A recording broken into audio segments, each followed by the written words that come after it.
Nora started counting down things, because usually when like the next episode of something is queued up on iPlayer or something, it will do a little countdown before it auto plays.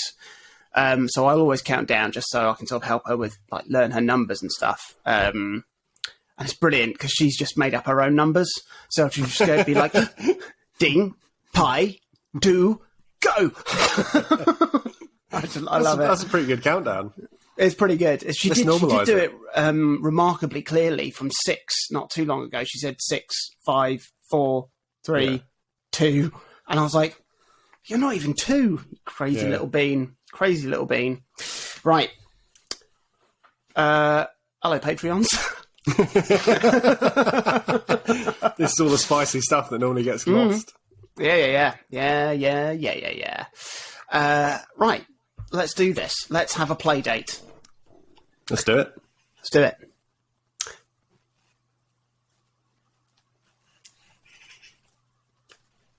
Hello and welcome to another episode of the O3C podcast, coming to you from O3C Games. My name is Jonathan Dunn, and joining me for a lovely video games playdate is my excellent friend and gaming playmate, Chris Dow. Starblood Arena. I didn't have an end to that tag. That's fine. Games. And we're here. We're here. Announcement. Yes. Hello. With Season 5 now fully underway, it's time for your weekly helping of announcements. We're online at o3c.games. There's all sorts there. There's links to our social media channels, there's articles, there's reviews, videos, a whole smorgasbord of things to do, things to read, things to watch. There's also a very important link on that page at o3c.games/support, where you'll find links to our Patreon page if you fancy setting up a rolling pledge to our podcast, as well as a one-off donation link via PayPal. If you choose to join the Patreon Elite, you will be furnished with bonus episodes, deleted scenes, access to our lovely Discord, and new for this season, unedited video versions of each episode. Marvel at my massively inferior recording setup to Jonathan. Smirk at the jokes that don't land and are mercilessly stripped out of the audio versions of the podcast. Hang on every cough with never heard before glottal action. As always, we couldn't do what we do without your support at home, and it does really mean the world to us. So, here we are, embarking on Season 5 proper. And we are going to be kicking off with a celebration of the brand new handheld console developed by Panic, the Playdate. Revolutionary in its lo-fi approach to the modern gaming industry, we will be telling you all about the console and its first batch of games in a little bit. But first...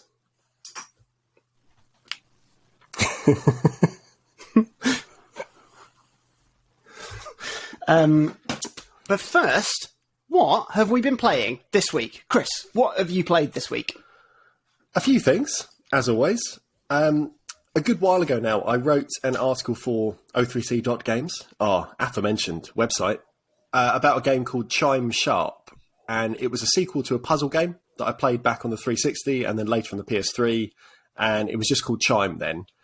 And I wasn't crazy about the sequel. It was still good, but the original was a really tight mix of block-based puzzling, a la Tetris, and music composition. And I felt Chime Sharp lost its way a little bit with its litany of new modes and tracks and whatever else, and it just wasn't quite as pure.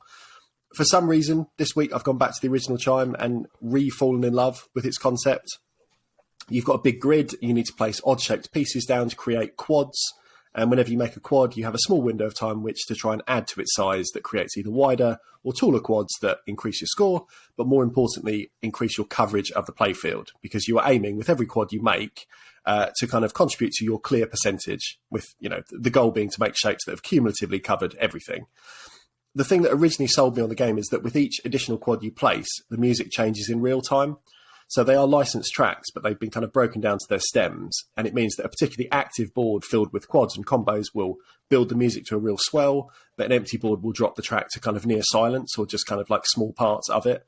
It's quite a hard thing to visualize, but it's really nice to play. Once you kind of get the hang of the basics of how it works, It's much more musical than Lumines, which, as I've said before, is still the only game Georgia has ever asked me to turn the sound off of when playing on the TV. And it's much less ordered than Tetris. Like, it's quite a bitty game because the way you're just trying to fill those little gaps wherever you can. But it does take elements of both games nicely and genuinely produces something quite new, quite fresh. And there hasn't really been anything like it other than its sequel, like I said, that was not quite as nice. Next game up on the list is Black Mesa. Ooh, I've been playing that this week as well. Oh, now if Chime was a very Chris title, Black Mesa, the fan-made reconstruction of Half-Life, probably isn't particularly. Like, I've still never beaten Half-Life. I've never played its sequel or its sequels, episodic sequels. They just, I don't know, I've never got into them. But the other day, I was recommended a video on YouTube where someone was comparing the original PC build of Half-Life with its cancelled Dreamcast port and then its retail PlayStation 2 release. And so me, being me, thought, wouldn't it be really cool to beat the Dreamcast version and have that as my only full experience with Half-Life? And 15 minutes into that build and trying with a single analog stick control setup and oh my goodness, yeah, infinite load times owing to the way the Dreamcast just didn't have enough RAM to load these stages, I thought, this is really fucking stupid, and reinstalled Black Mesa on the deck instead. Sensibly. Now, I had played this game for a couple of hours on my laptop when I first got it a few years ago, but it's been much more fun to play on the handheld because despite a mouse and keyboard affording way more control, I'm sure, for those that enjoy playing games that way, I don't have a decent way to really hunch over my laptop to make that sort of experience particularly comfortable or fun. I don't have a decent desk that's the right height. I don't have a comfortable chair. None of the things you need to actually enjoy a first-person shooter on a laptop. On deck, though, with a few small tweaks and a couple control changes, I'm having a really good time. And I think it's highlighted some of the Steam Deck's real sort of MVP features, like the way you can customize every control on it. The way as well that you can set the screen refresh rate at a lower value than 60 hertz. And that has benefits for battery life, because if you're not refreshing the screen as much, it's using less energy. But it also lets you force a frame rate lock at a number like 40 or 50 frames a second. And that's something that most games are just not going to let you do normally, because they don't let you just set things at arbitrary values. And for Black Mesa, you do get a pretty solid 60 frames per second most of the time.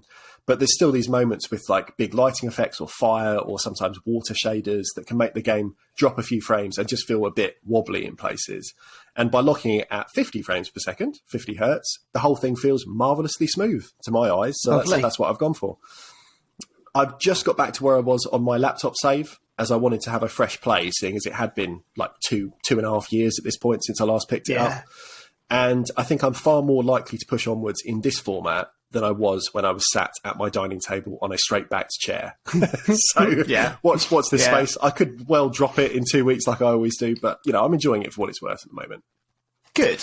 I'm glad. Yeah, I've been quite enjoying it as well. I mean, I have played the original Half-Life. I'm constantly blown away by the level of detail in the Black Mesa fan remake. It is utterly astonishing, down to the art on the individual items in the vending machines at the back of staff room in the Black Mesa. It is absolutely incredible. It is without a doubt the best way to experience that game these days. Yeah, for sure. Hands down. I'm still not quite used to console controls for first-person games, but it's less of the dual stick stuff, and it's more that I can't press 1, 2, 3, 4, 5, 6, 7 to change between my weapons. If you set it up, you can set it up on the touchpads. If you fanny about, there's some nice options there. Yeah, I can do a little. I've got that as like a wheel. A weapon wheel for like Thief games and stuff. I don't know how you employ that, because it's even got like graphics that somebody's done for them. I don't know how that works, but so that would be nice. So I probably need to have a few more little tweaks to that setup to get it feeling right for me. But it, like you said, it's a really nice fit for the deck, and continues to be an incredible console. Yeah. What else have you played? Lastly, because it's never a Chris week without at least one total curveball, for some reason, I was having a gander through a list of late 3DS eShop releases, and I thought I was pretty much on top of everything that was sort of exclusive to the handheld, because I'd followed it pretty closely for the whole time it was a current machine. But I came across a trio of games by a solo developer called Luke Vincent, and these games, which are titled Harold's Walk, Harold Reborn, and then Automaton Lung, they're all exploration-based 3D titles that lean into a spacey throwback, borderline broken aesthetic. You'd usually associate with early polygonal games like Bubsy 3D on the PlayStation or some of the C-tier N64 platformers that launched in the wake of Mario 64. These games, though, they are really interesting, at least to me. I find it fascinating that the music genre vaporwave, which I think, or I believe was intended, at least in my mind, was kind of meant to be a deliberate flash in the pan as just like a bit of an electronic subgenre, trading on the sort of nostalgia for the late 90s and early 2000s. It survived for about a decade at this point, and there are some genuine classics of the genre. There's some really, really good stuff out there, but it's now started influencing other forms of media. So the other day I saw some idents on All 4 when Georgia was watching Bake Off that really sort of lent into that blown out pastel palettes of this micro genre. You've got kind of Y2K throwback fashion brands that will use vaporwave elements to help promote their products. And now you've got games that are starting to lean into it as well.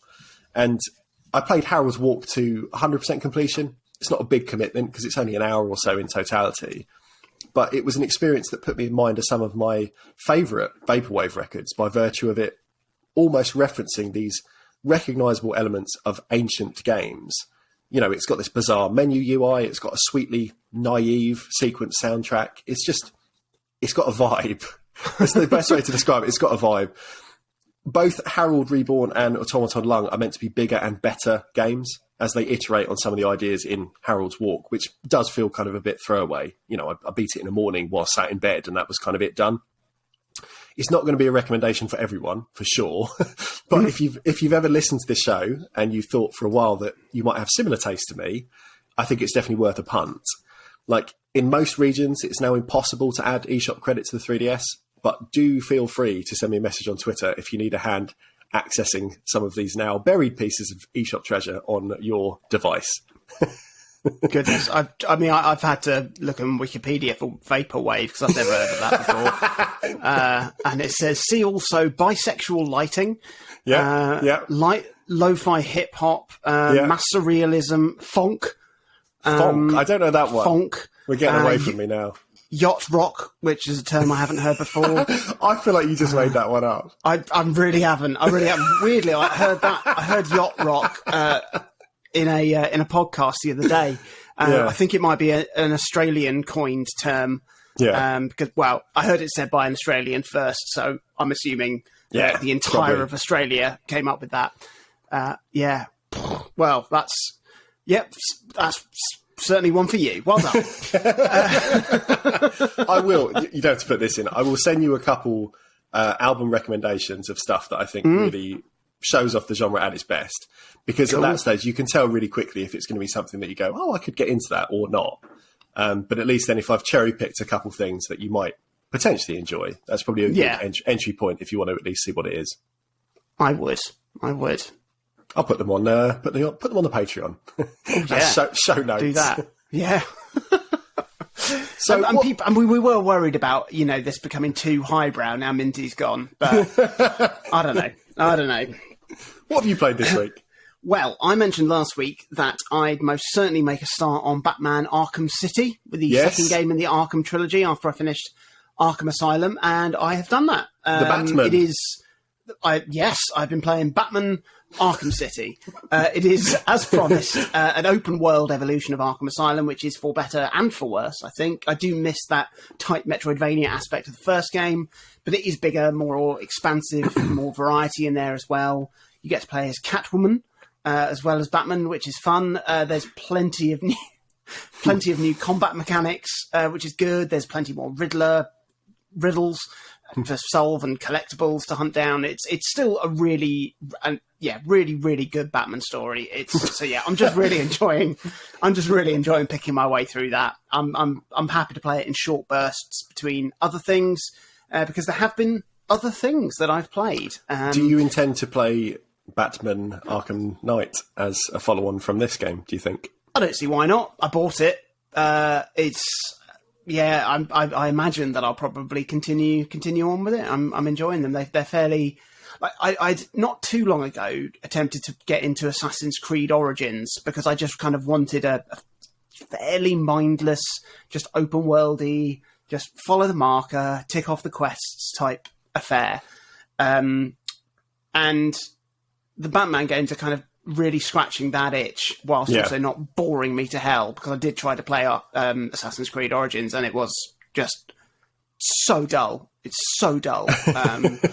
Oh yeah. So it's nice. It's nice. They look and play really well on the Steam Deck, apart from occasional crashes, which is a bit annoying, but it's not the end of the world. But I have played other stuff. The first of which is Deathloop. Oh, I know very little about this other than the name and the basic premise. Well, there we go. That's not much more than I know. And I've played it for a few hours. So Deathloop was published by Bethesda last year. It got absolute rave reviews. IGN gave it a perfect 10 out of 10. So it's been on my list of things to look at, since then. It's a first-person game, so yeah, I'm never going to look to play it on a console as a priority, but also I'm better at handling those things now. And I managed to pick up a really cheap key for it, so I didn't have much to lose by picking it up to play on my Google Stadia. Oh, no, hang on. Topical. No, obviously I picked it up on Steam Deck. It is Steam Deck verified, although I'm not entirely sure I agree with that. I'll tell you why in a little bit. Generally, the performance of the game is really good. It looks and runs great. The game's, it's just a very remarkably clever and sophisticated setup. It was widely praised as groundbreaking and revolutionary. In honesty, it's mostly cobbling together really great ideas from games that have come before it and putting them together in a AAA title for the first time. Yeah. But the easiest comparison to make is with Outer Wilds, because Deathloop is built on a similar time looping system where you, if you die, you go back to the start of a day, but each time you're armed with more knowledge that you'll have gained from the previous loop. You can put that into practice to progress further, etc., etc. The general premise revolves around, the broad premise is you need to assassinate these 8 visionaries, they're called. They're the antagonists of the game. And this is, the game's set on an island, and the game, the island on which the game is set is divided into a series of districts, and the daily sort of loop is split into 5, fucking hell. Right, let's start that again, because I'm not even reading what I've written. Okay. The island on which the game takes place has a series of districts, and the daily loop is split into 4 time slots as well: morning, afternoon, evening, and night, essentially. And each of these visionaries are generally sort of hanging out in one of the districts at a specific time. And your ultimate task is to learn all of the relevant information to allow you to pull off all 8 assassinations in one day. And that will require all kinds of manipulation of various elements within the game to get certain events and people to happen and move around at the right points. And you can use stealth or, science or supernatural powers that you manage to pick up. You can go in like all guns blazing. You can basically play the game however you want. You also then pick up upgrades and all kinds of bits and bobs to make you stronger and do more, cool things each loop. Like the action mechanics of it feel very, very similar to something like Dishonored or Prey or the BioShock games. The time loop mystery concept is exactly like what there is in Outer Wilds. In Deathloop, it's all tied together in a really, really fun, really well written and very well performed story. It's very slick. It's very engaging. It's very funny. It's an all round excellent, excellent game. I watched this trailer of one of the developers trying to just very broadly explain the concept, and the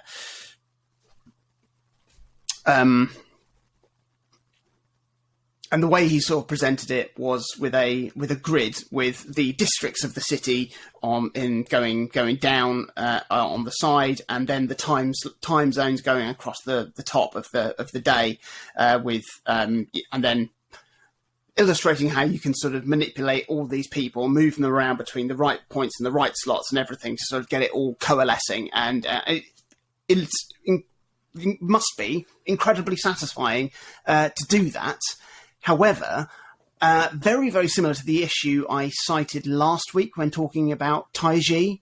Yeah. I don't have the continual headspace to dwell in this game to fully enjoy it. Yeah. Like when I was playing The Witness, when I was playing Outer Wilds, I had the time and space to spend loop after loop tweaking little details each time, really take my time familiarising myself with all the nuances of this world.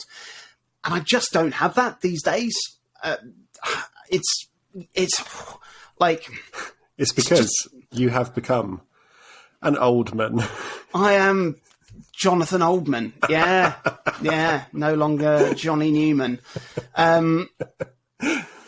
There's also, as I alluded to earlier, there's quite a big major issue with the game on Steam Deck, because as with a lot of games, it requires you to be logged into Bethesda Net to play it. But if I put my Steam Deck to sleep whilst I'm playing at any point, whenever the game gets to the next, the end of the next loop, it basically soft locks because it tries to reconnect you and it just won't. It just doesn't do it. And then you have to close the game, reopen it, and it takes forever to load up, which is just a monumental pain and puts a very swift stop to any sort of flow that you've generated. And certainly for like my aging brain, it puts just a fast and hard full stop at the end of a train of thought. So it makes it quite difficult to kind of, like I said, just to, even if I did have the time and space to have a session on it, it's just, I can't quite get that flow with it, which is a real shame. So yeah, regrettably, unless someone's willing to pay me to stream the game over a course of a week or something, and I can just dedicate that time to it, I don't know if I'm going to be able to get through it really, which is a shame. But instead, I turned my attention to a game that I knew was going to be very, very much for me. It's one of those games, it almost feels like it was designed specifically for me to enjoy. Yeah. And that is Cult of the Lamb. Oh, I was waiting to hear about this because you mentioned that you picked it up at the end of last season. And I don't think you'd started it yet, but it was sat ready to go. It was. And I did pick it up on Steam Deck. I'd heard that there were some performance issues with the Switch port, although... I mean, the Steam version, the one I'm playing, isn't rock solid, but then, it's an indie game and it's going to get patches and stuff will smooth out, but it's absolutely, it's not an issue. It's just a few, frame rate stutters and stuff like that. But anyway, as soon as this game was announced, it was, like I said, it was clear it was for me. It was clear they were targeting the same sort of demographic as The Binding of Isaac. It sounds like it could be a Binding of Isaac adjacent game or a mode in the game or something like that. And the core gameplay is built around similarly top-down, room-based roguelike runs, but the dressing that surrounds those runs is very, very different to Isaac, because it's also this life sim and a civilization management game as you're seeking to establish and run your very own cult. So between runs, you'll be managing your followers, you'll be preaching sermons, declaring doctrines, hosting rituals, building facilities for housing and farming for your cult to ensure they stay loyal, developing all manner of things. It's really, really good fun. Essentially, all the different upgrades and stuff that you have in the game, they're all dressed up as various facets of running your cult. So, all of these managerial functions that you're enacting, they're giving you power boosts or unlocking new weapons and powers and abilities and functions for your runs in between. And it's just really, really good. The runs themselves are just great fun. The combat is, it's more melee based than Isaac, which is obviously kind of more ranged. It's satisfying. It's fun. The art style's lovely. It's funny. There's great variety with everything in the game. I can tell that there's a lot, there's a lot of density there. There's quite a lot of systems and stuff like that overlaying. But I've also been told that the game isn't as big as it might as as you might think it would be. It's probably not going to occupy me as much as Binding of Isaac did. But it is also quite nice knowing that I've got an end point to reach for. There is a full stop. Yeah, there is a full stop, and it's the sort of game that could easily be iterated upon. I'm sure that, it's had quite a lot of success. It's had great reviews, so I wouldn't be surprised if expansions and DLC appear down the line. It would be very easy to sort of expand it, more modes and more bosses, more cults, harder levels, all that sort of stuff. But yeah, if you're a fan of Binding of Isaac, if you're a fan of roguelikes or life management sims, or just want to support good indie games, just get it. It's really good. It's really good fun. Sold. Sounds tasty. It is. Good. What's next? It's Playdate time. It is. So, let us turn to the reason we're here. We said, you free at 7 p.m. on Sunday evening for a Playdate? And I don't know who asked us that. But we're both here. But we're both here. I reckon it was probably that bot from Discord. What was his name? Craig. Craig. I reckon it was Craig orchestrating the whole thing. Chris, tell us about the console. Okay. Hang on, that's terrible. Can you just introduce this section? Yeah. I haven't got a bridge. That's fine. So we've just come out of you saying Cult of the Lamb. Skip all that. Then I'll start again. Yeah. Right. So we're here to talk about the Playdate. We've mentioned already that one of the features of this season was going to be essentially picking through the seasonal updates that the Playdate is delivering on a weekly basis. So every couple of weeks, we'll get together, we'll catch up on kind of the games that have come out in that time and think about kind of what we have enjoyed, what we perhaps have not enjoyed as much, and eventually start thinking about kind of, what else the Playdate represents in terms of the indie scene that spiraled out in terms of being able to sideload games, as well as looking at development tools that come with the Playdate and you have access to just as a genuine owner that you might want to look into, that we could potentially try and make something for as well as a little challenge in the future. But it is the Playdate. It's yellow. It's square. It doesn't have a backlight, but it does have a crank. Yes, it does. Now, we've both been waiting for this thing for quite some time.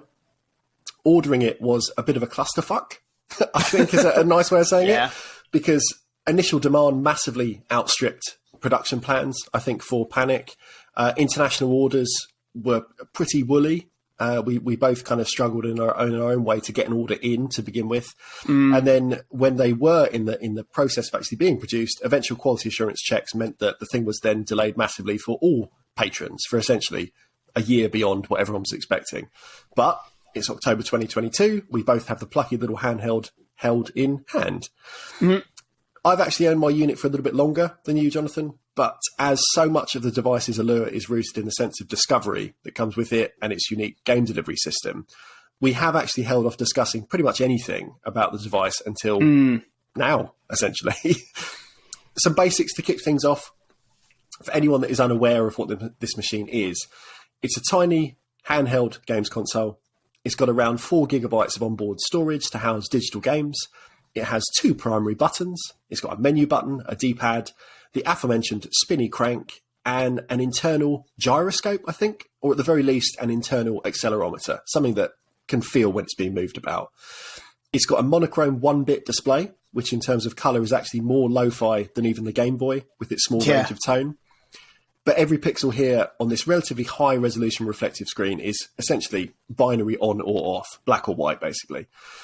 Audio is surprisingly crisp when played through the machine's tiny speaker or via headphones. And all of these features come together to create this strange feeling of simultaneously high and low fidelity gaming.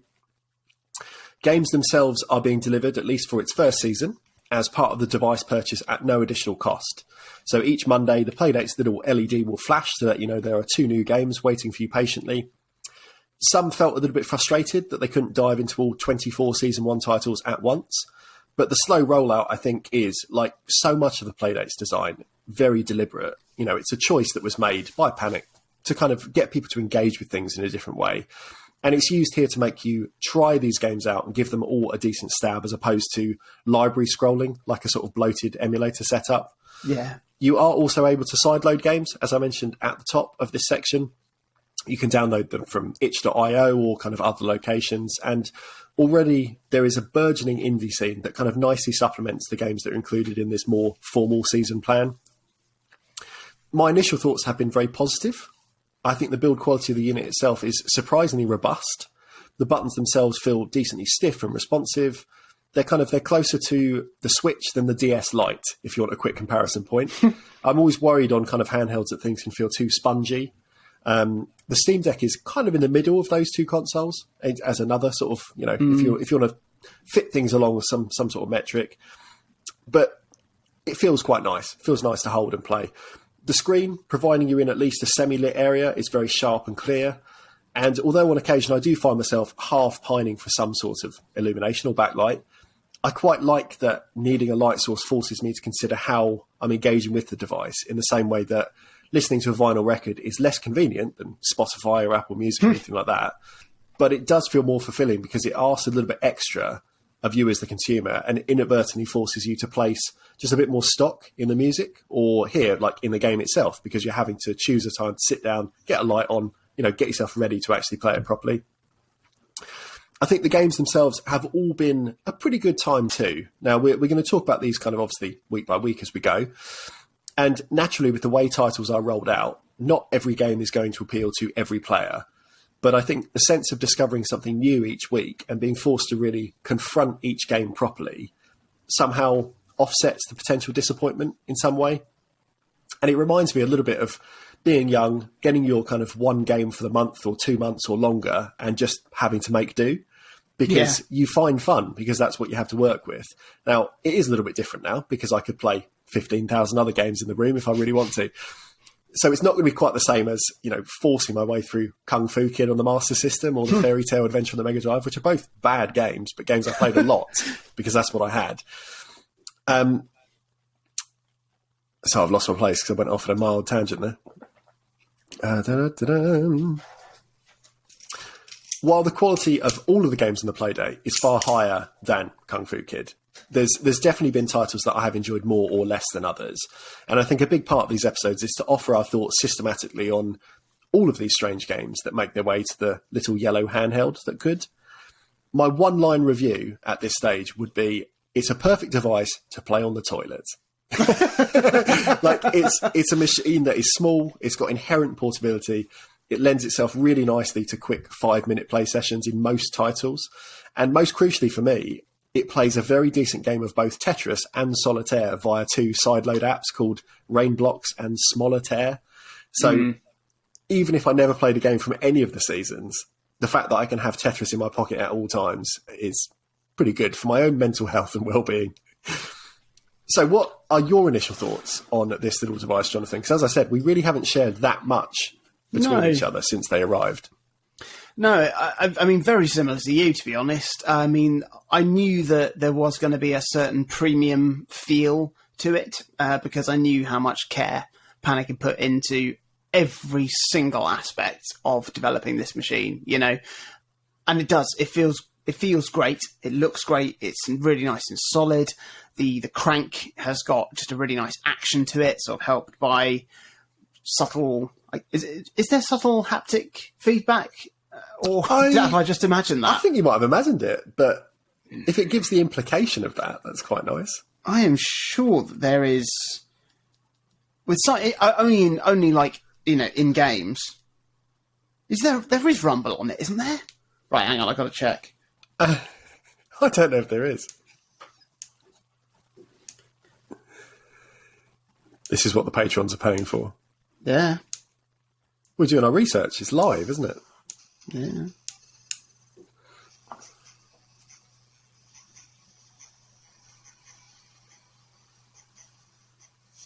I don't think there is. I'm going to go to bat and say I don't think there is. There's not. Wow. Deleted scene right there. Yeah. The crank has got a great action to it. Something that would be quite nice if there was some sort of haptic feedback in the console. That could be quite nice. Maybe. But it's the little things, like the flashing blue light on top when you get those new games arrived. It's just incredibly nice. Like the light changes colour to alert you that it's new games and it's not just on. Or have I imagined that as well? That's why we write notes, Jonathan. That's why we don't do this off the cuff. I'm reading my notes. I realise I've imagined half the features. It's like the colour screen is really something to see in person. I can't believe they got a copy of The Witcher 3 on it, but it was a joy to play. I was about to make that joke. The little flashing blue light on top when you get your new games arrived is just it's a lovely little feature. Like it really stands out on my desk when if I come into my office and I don't know why that's so funny. Like as a selling point, like the reflection on the desk. It's lovely. Like when I come into my office and there's most of the lights that are on devices that are on. In fact, all of them looking around are orange or yellow. And it really pops when I walk into my office and there's just a faint blue glow. It's just brings me a little jolt of excitement, which is crazy, really, for such a small thing. I love how easy it is to sideload games. You don't even need to plug it into your computer. Like you do it all just through browser. And it just downloads onto it. It's amazingly well done, incredibly easy. As brilliant as the ultra reflective display is, I do wish it had a backlight. I mean, I absolutely agree with what you said about it putting you in a more mindful place of how you're going to experience these games in the console. And I think actually playing it on the toilet is absolutely brilliant. I might fit a wall mount in there next to the toilet paper. Just pull it out with a little arm. Yeah. I might even make a little a giant crank to put the toilet roll on. Yeah.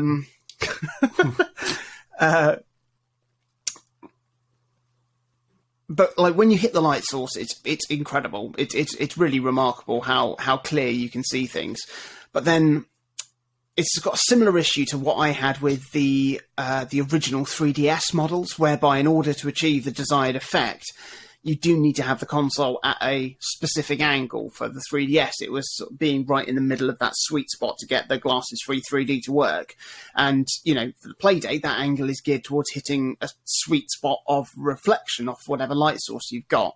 Yeah. And because moving the console is a part of playing some of the games, and I'm not just talking about like using the accelerometer, because I haven't actually played one with that, but using the crank just jiggles the console enough that it means your visibility is compromised when you're using that. If you're playing from just bouncing off a single light source, it's meant that it's not going to replace the Switch or the Steam Deck when I'm on my sofa in the evenings, and it's a shame because actually some of those games would be quite nice just to sort of just sit there quietly on the couch.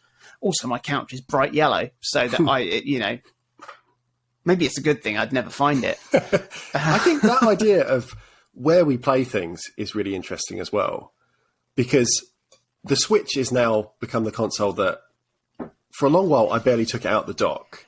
And in the last year or so, I have actually started to move about with it. Basically, since I got the OLED model, I thought I should make use of this thing I've just paid money for. So I sit in bed sometimes, or if I go and visit someone, I'll take it with me and play it on the train. And it's nice to have a machine that is portable in that way. The Steam Deck, because it needs more power, generally I'm using as a home machine that I just happen to be looking at handheld. And the Playdate is something different again, because like I said, it's the toilet console. It's what I take if I'm going to go and have a poo. It's also, I always have it next to my laptop generally. And especially on the weekends when I'm doing schoolwork, I'm getting stuff ready for the week, I reward myself when it's like, okay, I've done 20 minutes of work. I'll just have a quick round of something, or I'll play something for 2 minutes. And because it's just straight on, you press the button, you're back in whatever you were doing. It's got that kind of immediate refresh. It works really nicely. Whereas even a game on the Switch, which pops up straight away, they generally need a level of investment because they are bigger experiences that I don't always want to commit to if I'm also trying to be focused and get on with something. Yeah. So, yeah, I think they all have a place, and it's really nice to have a series of machines that they're not replacing each other. They kind of have their own purpose and their own spot in the house. Place. Yeah. I think the only other downside is that because the Panic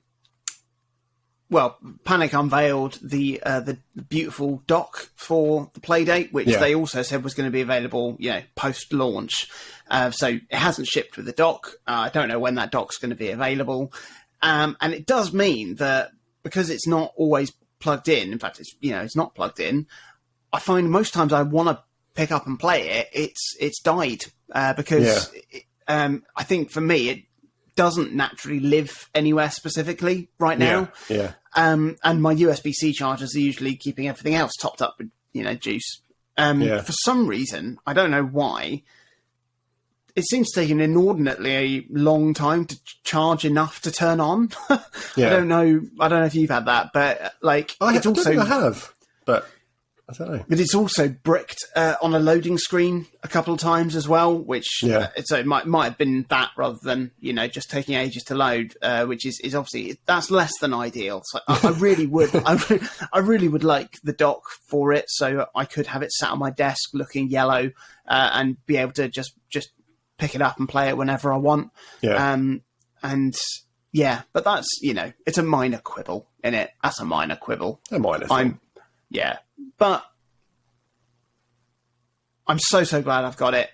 Like you said, it's really, really nice to have have a gaming device with a very different purpose. If it's different to just handheld gaming. It's a whole thing of itself, and it's just really exciting to think about the potential of it.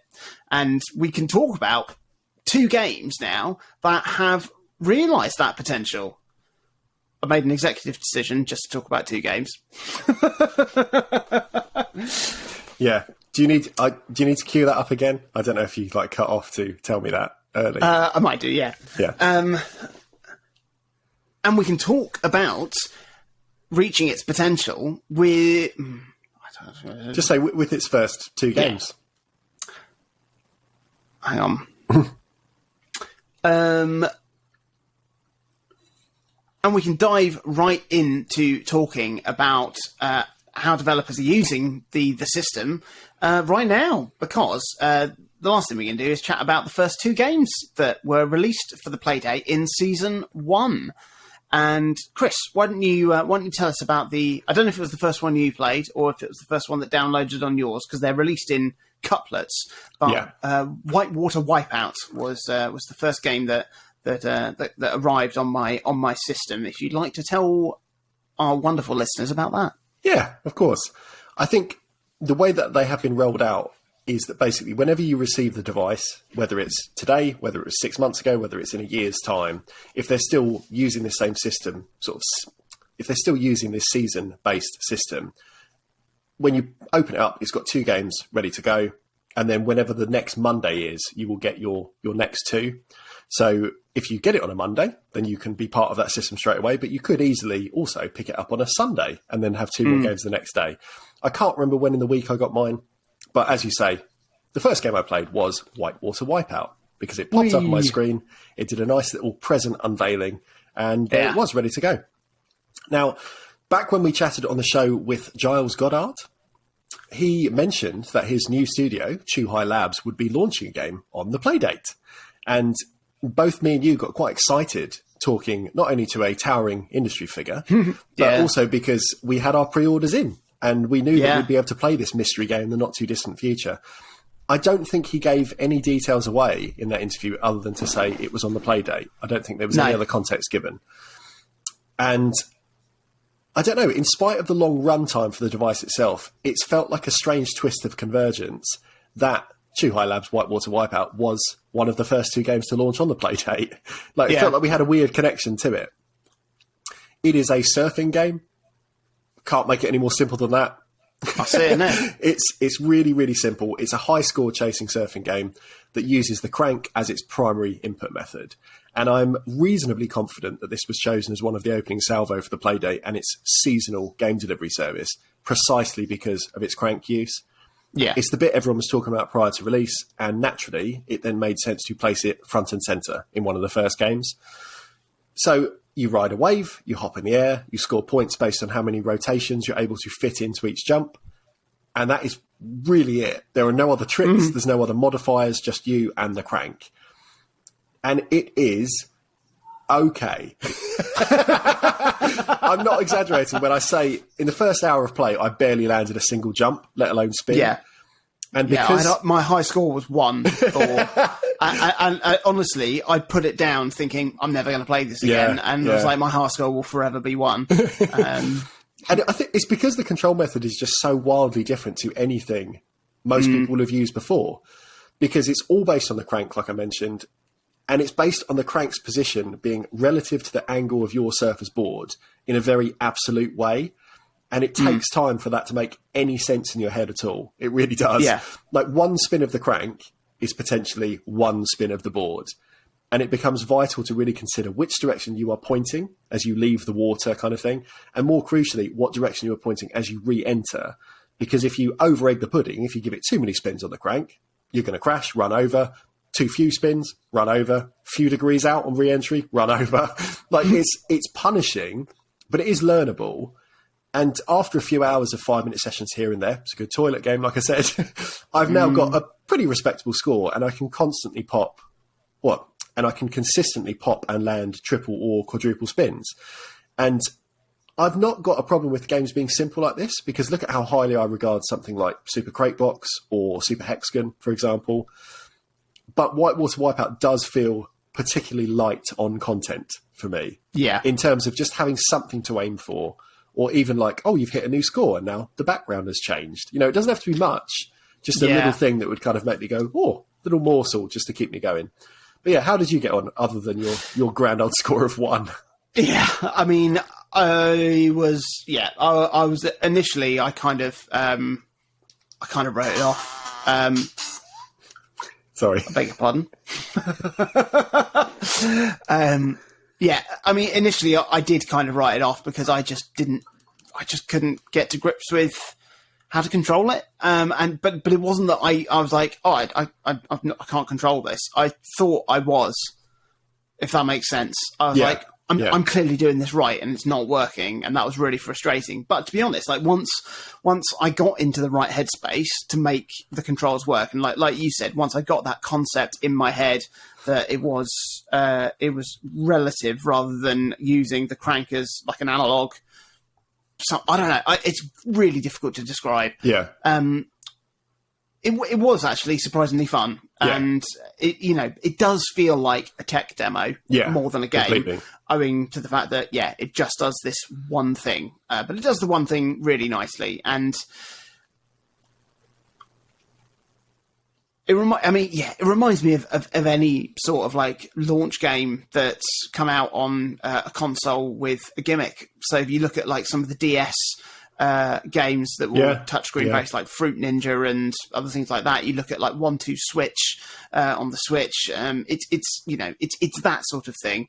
But it has made me very, very glad that they decided to release the game in twos, because initially the plan by Panic was to release games individually every week, not 2 every week, because the Playdate games that are a bit tech demo-y, these little, bite-sized games, they would make you feel quite shortchanged on their own, especially, sort of with launching the season with this one. But fair play, I think obviously there is some sort of lineage with some of Giles' other games. Extreme Sports, he loves it, doesn't he? Yeah, he loves his Extreme Sports, and I think it's really commendable that he's gone, right, how can I make that work on this?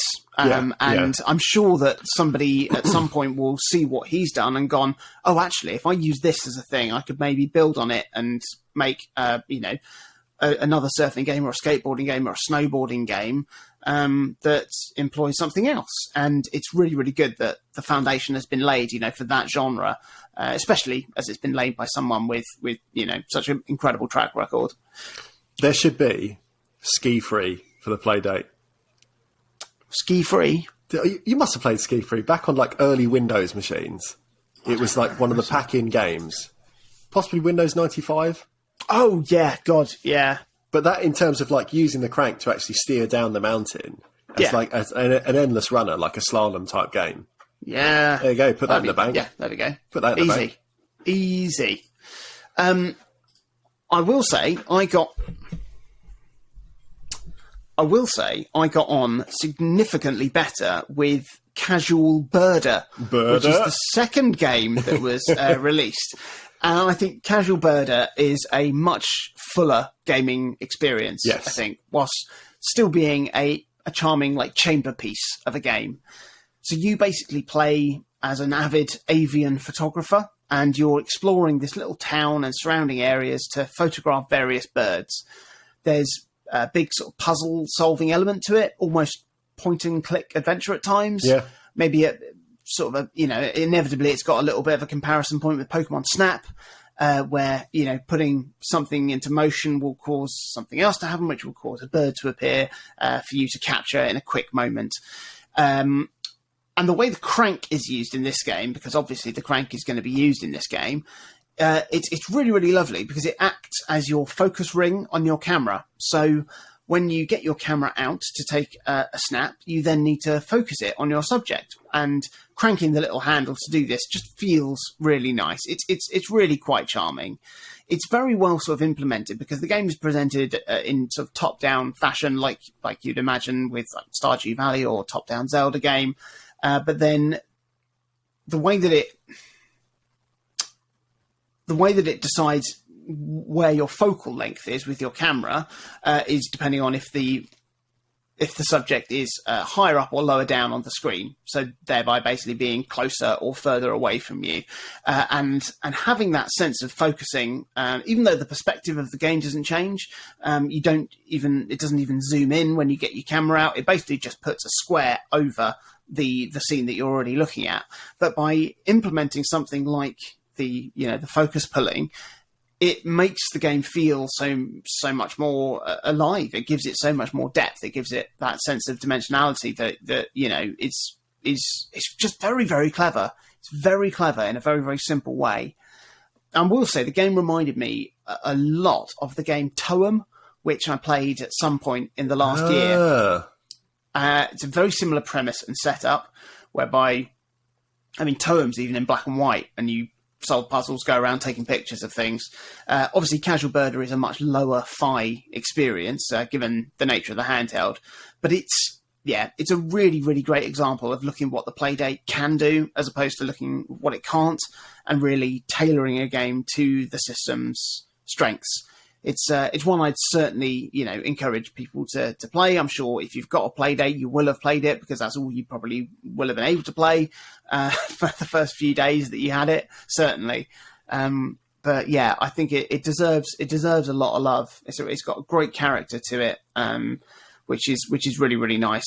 One of the issues I've had with a couple of the other games that I have looked at, some side-loaded games, is that people are really want to get a story across in a game. Yeah. And a lot of games are just so then very, very slow to start on Playdates, because there's just dialogue.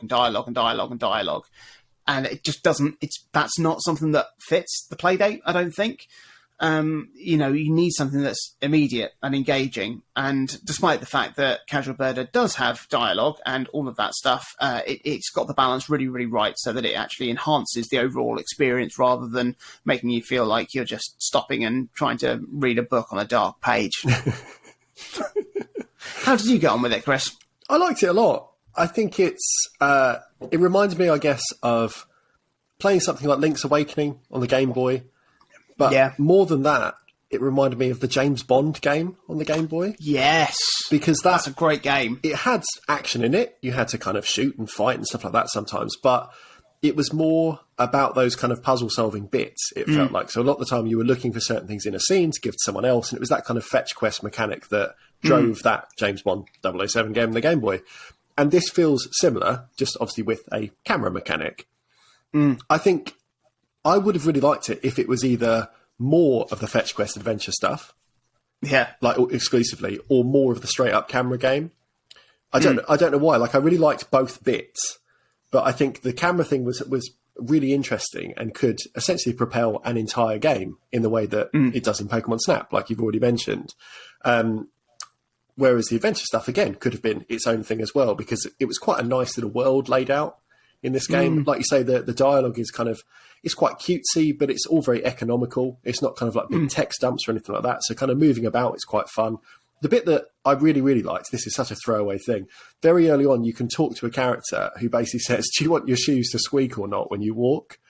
Yeah. And it just changes then whether or not your character moves around silently or whether it squeaks. And it's a very small thing, but I've become aware recently of some people can suffer from something called misophonia, which is basically just repetitive noises and that sort of thing. And I've suddenly had this just newfound respect for a developer going, I'll just make a little NPC at the side, give it the option for something that's just very, very small, but it's incredibly considered. And I think I felt that in a lot of these Playdate games, it's a comfy system. It's a nice, welcoming system. And there's these just tiny pieces of accessibility, even though it is on this tiny screen and everything else. They want people to enjoy their stuff. They want people to explore it and kind of get into it as much as possible. And that was just a cool little thing. I really like the art style.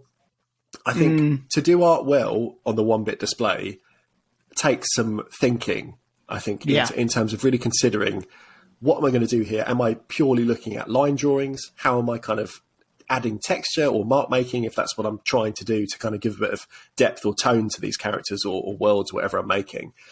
And walking around the scenes in this game, there's bits that could feel really barren because it's just like a big spread of white, essentially. But the way that small pixels are used to just indent these little bits, make things stand out, make it feel a bit more like a real place, even though it's very, very lo-fi in kind of execution, is really nice. I haven't actually finished this game. It's, it came out right at the beginning. I have a feeling, like talking earlier about when I got my Playdate, I think it was later in the week, because very quickly I received the games that, would go on and be week 2 that I've probably put more time into than these week 1 ones. So I think it was a case of I might have had a weekend and then new things had come up, and I really should go back and try and finish it off, because I know it's not a long thing. I know the whole game's probably only a few hours really start to finish, or a bit longer if you're going to try and photograph every little bird. Yeah, exactly. You can finish the story, and then there's, you can finish the story without 100%ing it. Yeah. So there is a bit of replay value there as well. Yeah, but I liked it. So there we go. Those are the first 2 games on the Playdate, and also that is the Playdate. It's been really, really great to finally get to talk about it, to discuss it, and I'm really, really looking forward to discovering all of the games in the first season. I'm really looking forward to discovering a whole bunch of other side-loaded games. I'm really looking forward to having more Playdates, and it's going to be great. Play great. Oh, tasty.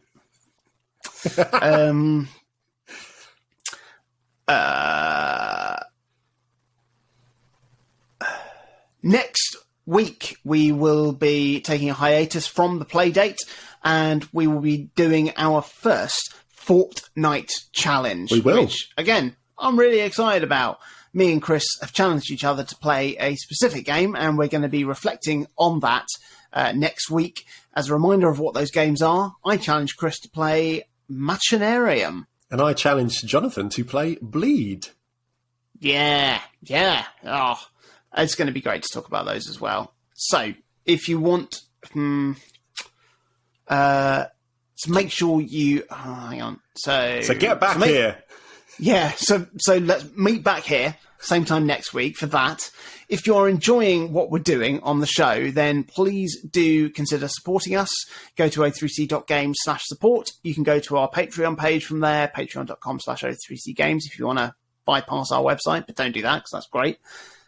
You can pledge a few pounds a month to help support the show. It really, really does help. It is essential to help us keep going, and we're hugely appreciative. We reciprocate that by going, here you go, here's all the content that you could ever want. Loads of bonus episodes, deleted scenes, uncut and ad-free video counterparts to the episodes, access to our Discord server, or just a whole host of things. It's brilliant. or you can give us a cheeky one-off donation via PayPal. We'd love that as well.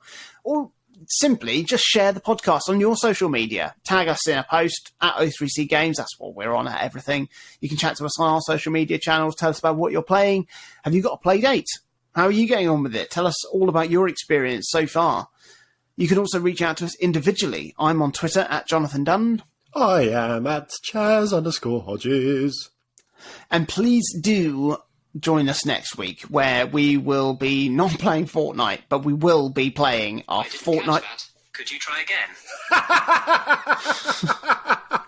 Someone wants you to play Fortnite. Jesus. What on earth did I say? We will not be playing Fortnite, but we will be playing our first Fortnite challenge games. Ridiculous. Almost under an hour. Well, it would have been with